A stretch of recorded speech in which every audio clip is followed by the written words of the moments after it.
नमस्कार, मेरा नाम है तुषार और हमारा YouTube channel The Weld Tech में आप सबका स्वागत है।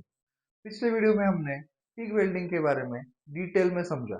अगर आपको वो वीडियो देखना है तो हमारा चैनल विजिट कीजिए और अगर वीडियो अच्छा लगे तो वीडियो लाइक कीजिए, चैनल सब्सक्राइब कीजिए ताकि हमें और बेहतर वीडियोस बनाने के लिए मोटिवेशन मिले। और अगर आप वेल्डिंग सीख रहे हो या फिर वेल्डर हो तो आपके लिए बहुत ही इंपॉर्टेंट चैनल है। अगर हर वेल्डिंग आप डिटेल में समझोगे तो आपको ये करियर ग्रोथ में जरूर मदद करेगा। तो आते हैं आज की वीडियो पे। आज हम देखेंगे मिग वेल्डिंग के बारे में। मिग वेल्डिंग एप्लीकेशन क्या होता है, वो कहाँ पे यूज करते हैं, उसी के साथ मिग वेल्डिंग इक्विपमेंट्स और मिग वेल्डिंग प्रैक्टिकल सेशन भी हम देखेंगे। तो एंड तक वीडियो में जुड़े रहे ताकि आप मिग वेल्डिंग को बेहतर समझे। तो चलो स्टार्ट करते हैं। मिग वेल्डिंग को जीएमएडब्ल्यू भी बोलते हैं, जिसका फुल फॉर्म होता है गैस मेटल आर्क वेल्डिंग। ये एक आर्क वेल्डिंग का टाइप है। आर्क वेल्डिंग थोड़ा समझते हैं। फ्यूजन वेल्डिंग का एक टाइप होता है आर्क वेल्डिंग।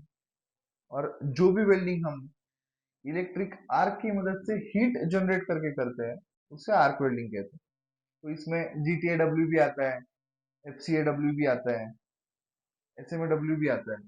वैसे ही जीएमएडब्ल्यू भी एक आर्क वेल्डिंग का टाइप है। और मिग वेल्डिंग का फुल फॉर्म होता है मेटल इनर्ट गैस। तो आप यहाँ पे मिग वेल्डिंग का डायग्राम देख सकते हो। हम हर एक चीज एक्सप्लेन करेंगे ताकि आपको समझने में आसानी होगी। इतना कॉम्प्लिकेटेड प्रोसेस है नहीं, बहुत ही इजी वेल्डिंग प्रोसेस है। आप ध्यान से सुने। तो पहले इलेक्ट्रोड देखते हैं। मिग वेल्डिंग में जो इलेक्ट्रोड यूज होता है वो कंज्यूमेबल होता है, जो खुद कंज्यूम होता है और वेल्डिंग कंप्लीट करता है।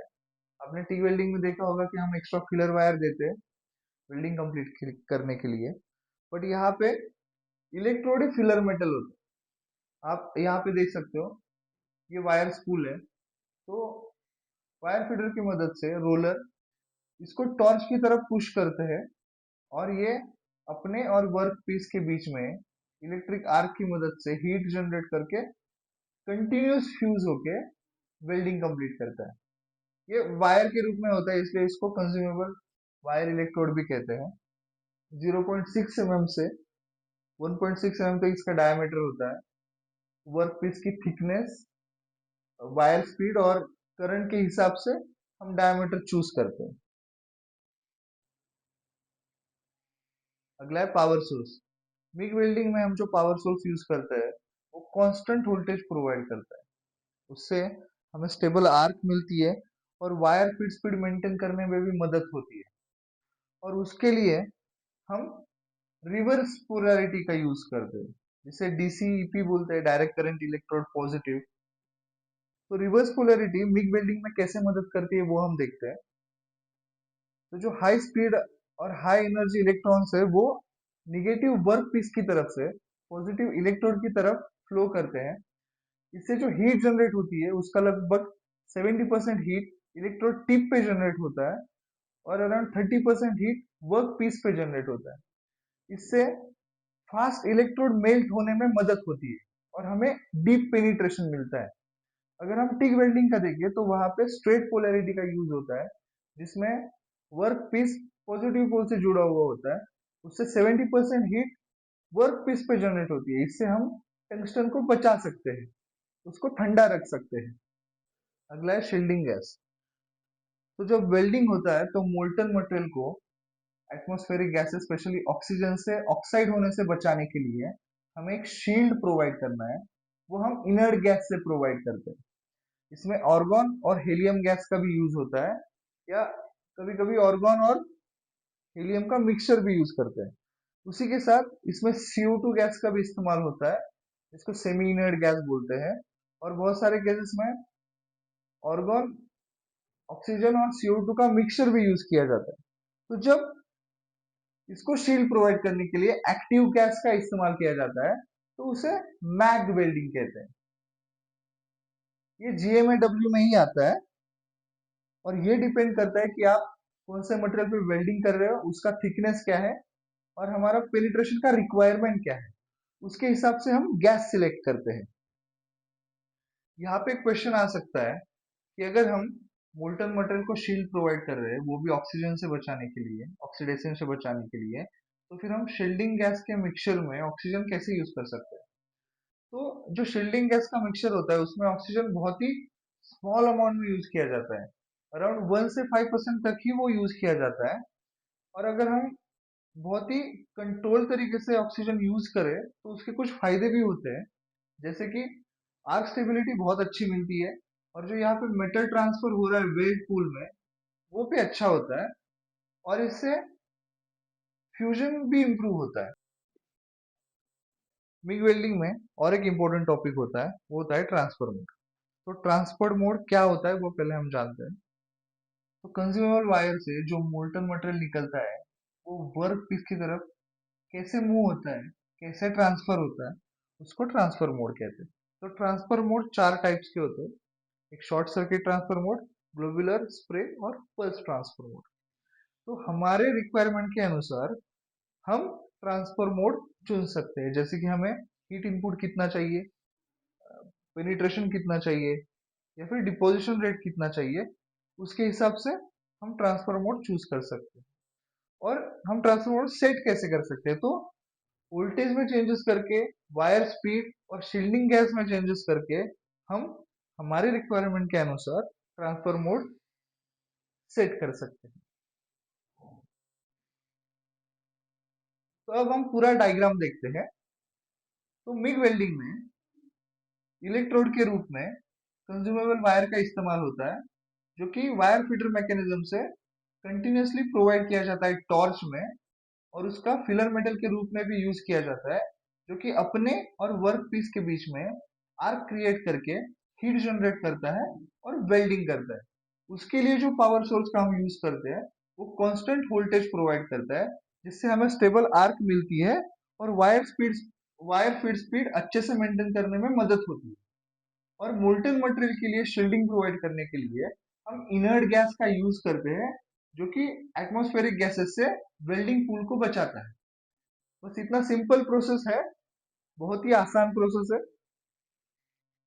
तो अभी हम मिग वेल्डिंग के एडवांटेजेस देखेंगे। पहला है हाई स्पीड। तो ये बहुत ही हाई स्पीड वेल्डिंग है, इसका डिपोजिशन रेट बहुत ही हाई है, इसलिए इसको बल्क प्रोडक्शन में बहुत ज्यादा यूज किया जाता है। दूसरा है इजी टू लर्न।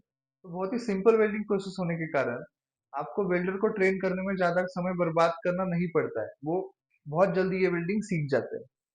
तीसरा है लेस स्टॉप एंड स्टार्ट। तो अगर आप दूसरे वेल्डिंग प्रोसेस देखें जैसे कि टिक वेल्डिंग, तो आपकी फिलर वायर खत्म होती रहती है, तो आपको बहुत बार वेल्डिंग में रुकना पड़ता है। बट अगर हम मिग वेल्डिंग की बात करें तो हम स्पूल यूज करने के कारण वेल्डिंग हम कंटिन्यूस कर सकते हैं और वो बहुत देर तक चलता है। Clean method. तो शील्डिंग गैस के रूप में हम ऑर्गन और हीलियम यूज कर सकते हैं, इसकी वजह से बहुत ही क्लीन और प्रेजेंटेबल वेल्ड जॉइंट्स हमें मिग वेल्डिंग प्रोवाइड करता है। No slag. तो जो मोल्टन मटेरियल को हम शील्डिंग प्रोवाइड करते हैं वो गैस के रूप में करते हैं, इसकी वजह से हमारा स्लैग इंक्लूजन का डिफेक्ट दूर हो जाता है, और वेल्डिंग क्लीन करने में हमारा ज्यादा समय बर्बाद नहीं होता। अभी हम मिग वेल्डिंग के डिसएडवांटेजेस देखेंगे। पहला है लैक ऑफ पोर्टेबिलिटी। तो इसका सेटअप बहुत ही हेवी और बल्की होने के कारण साइड जॉब्स के लिए ये सुटेबल नहीं होता है। अगला है आउटडोर यूज लिमिटेशंस। अगर शील्डिंग गैस थोड़ा भी डिस्टर्ब हो जाए तो हमें वेल्डिंग डिफेक्ट्स फेस करने पड़ते हैं, जैसे कि पोरोसिटी, ऑक्सीडेशन, और इसका रीच बहुत ही कम होता है, तो मुश्किल जगह पे वेल्डिंग करना पॉसिबल नहीं होता, इसलिए हम इसको आउटडोर ज्यादा यूज नहीं कर सकते। अगला है लिमिटेड पोजिशंस। तो इसमें हम ज्यादा पोजीशन में वेल्डिंग नहीं कर सकते, हाई फ्लूइडिटी के कारण हम इसको सिर्फ फ्लैट और हॉरिजॉन्टल पोजीशन में ही ज्यादातर यूज करते हैं। अगला है हाई सेटअप कॉस्ट। तो ये बहुत ही कॉस्टली वेल्डिंग प्रोसेस है, इसके पावर सोर्स, टॉर्च, इक्विपमेंट्स महंगे आते हैं, तो इसका कॉस्ट हाई होता है।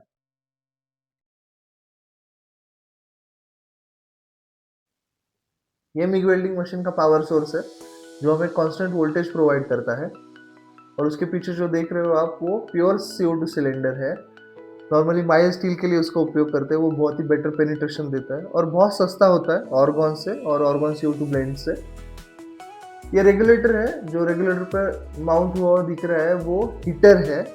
एक्चुअली CO2 बहुत ही हाई प्रेशर में लिक्विड फॉर्म में सिलेंडर में होता है। जब हम प्रेशर रिलीज करते हैं तो वो गैस फॉर्म में बाहर आ जाता है और बहुत ही रैपिडली एक्सपांड करता है। तो उसके वजह से टेम्परेचर ड्रॉप हो जाता है और रेगुलेटर ठंडा होके आइस बिल्डअप हो जाता है। तो इसीलिए ये हीटर लगाते हैं, जिससे कि रेगुलेटर को फ्रीज होने से और गैस फ्लो ब्लॉक होने से बचाया जा सके। ये वायर स्पूल है, आप यहाँ पे साइज देख सकते हो। 1.2 mm डायमीटर का वायर हम वेल्डिंग के लिए यूज़ कर रहे हैं। जॉब थिकनेस और करंट के हिसाब से हम वायर का डायमीटर चुन सकते हैं। स्पूल 15 kg का आता है, बट बहुत सारी कंपनीज बल्क प्रोडक्शन के लिए वायर ड्रम का भी इस्तेमाल करते हैं। ये रोलर्स है, वायर फीडर मैकेनिज्म से रोलर वायर को टॉर्च की तरफ पुश करता है। अलग अलग साइज के वायर के लिए अलग साइज के रोलर्स यूज़ किए जाते हैं ताकि ग्रिप अच्छे मिले और वायर रुक रुक के ना आए। आप करंट और वोल्टेज यहाँ से भी सेट कर सकते हो। ये वेल्डर के लिए आसान होता है क्योंकि वेल्डर वायर फीडर अपने पास लेके वेल्डिंग करता है, क्योंकि टॉर्च का रीच बहुत कम होता है। आप पावर सोर्स से भी वोल्टेज और करंट सेट कर सकते हो। जैसे मैंने आपको पहले बताया, रिवर्स पोलैरिटी का यहाँ पे यूज़ होता है। आप देख सकते हो टॉर्च प्लस की तरफ है और अर्थिंग माइनस की तरफ लगा हुआ है। ये वेल्डिंग टॉर्च है, अंदर लाइनर लगा हुआ होता है जिससे वायर पास होके ट्रिगर दबाने से नोजल से बाहर आता है। ये ऊपर आप नोजल देख रहे हो, इसके अंदर गैस डिफ्यूज़र होता है, कॉन्टैक्ट टिप होती है, जो कि अलग अलग डायमीटर के लिए अलग अलग कॉन्टैक्ट टिप यूज़ की जाती है।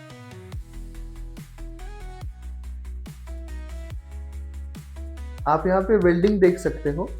हमने 2 MS के प्लेट लिए हैं वेल्डिंग के लिए, और स्पैटर थोड़े ज़्यादा है क्योंकि हम प्योर CO2 यूज़ कर रहे हैं। लेकिन अगर हम ब्लेंड यूज़ करें आर्गन और CO2 का तो रिजल्ट बहुत ही अच्छे आते हैं। आर्क स्टेबिलिटी बहुत अच्छी मिलती है, स्पैटर्स भी बहुत कम आ जाते हैं। और अगर टिग वेल्डिंग से कंपेयर करें तो इसकी विजिबिलिटी थोड़ी कम है, जिससे कि स्मोक की वजह से वेल्डर वेल्डपुर को इतना क्लियरली देख नहीं पाता है। तो ये था हमारा मिग वेल्डिंग का वीडियो। तो ये थी MiG welding process. MiG welding के बारे में लगभग हर एक छोटी डिटेल ये वीडियो में हमने कवर की है। अगर आपको ये वीडियो अच्छा लगे तो लाइक कीजिए, हमारा चैनल सब्सक्राइब कीजिए और ऐसी वीडियोस के लिए हमारे साथ जुड़े रहे। Thank you.